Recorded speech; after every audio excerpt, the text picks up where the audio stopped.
నిజంగా అందరు పైల్వానానికి ఇచ్చిందంటే జడ్చర్ల ఎమ్మెల్యే హీరో లేకుంటున్నాను ఆయన మొత్తం హైదరాబాద్ సికింద్రాబాద్ లో ప్రతి ఒక్క పైల్వాన్ని టక్కర్ తీసుకున్నాడు.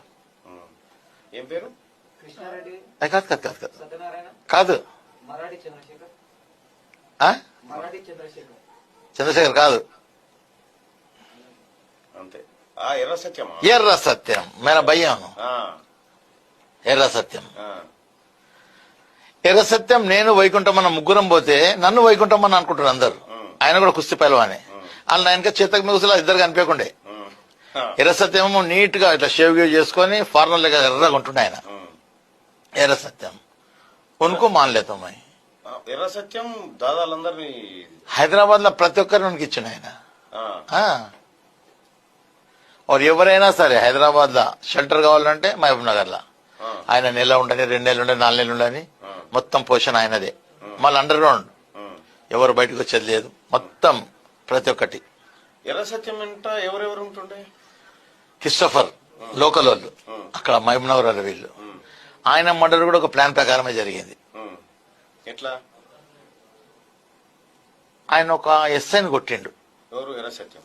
అప్పుడు ఈయన హోమ్ మినిస్టర్ ఇంద్రారెడ్డి గారు. అట్లా కొట్టొద్దు కదా అన్నాడు. కొట్టొద్దని తప్పు చేసిన కొట్టినా అన్నాడు ఆయన.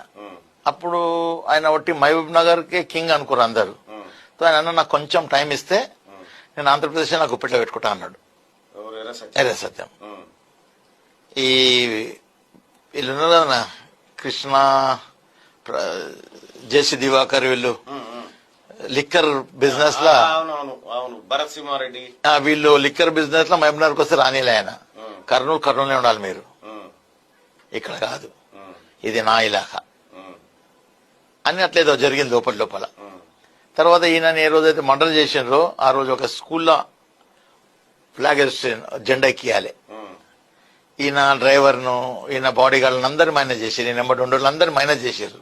అదొక ప్లాన్ ప్రకారం జరిగింది. అప్పట్లో 80 కోట్ల రూపాయలది ఏదో ప్రోగ్రామ్ అది షూట్ చేసారు ఆయన. Constable Madhavareddy constable. ఎస్. మళ్ళా ఎర్ర సత్యం అన్న హైదరాబాద్ లో పైల్వాన్లను భయపెట్టి కూర్చునేది మళ్ళా ఈడ ఖైరతాబాద్ చింతల్ బస్సులో కూర్చుంటుండే. సెటిల్మెంట్లు అట్లాంటివి ఉంటుండే బిల్కుల్ చేస్తుండే. కానీ ఏది నిజాయితీగా, ఇట్లా జబర్దస్తి కాదు, భయపెట్టి కాదు. మళ్ళా నాకు చెందాలి, మళ్ళీ చెందాలి. అది న్యాయమే, అన్యాయం కాదు.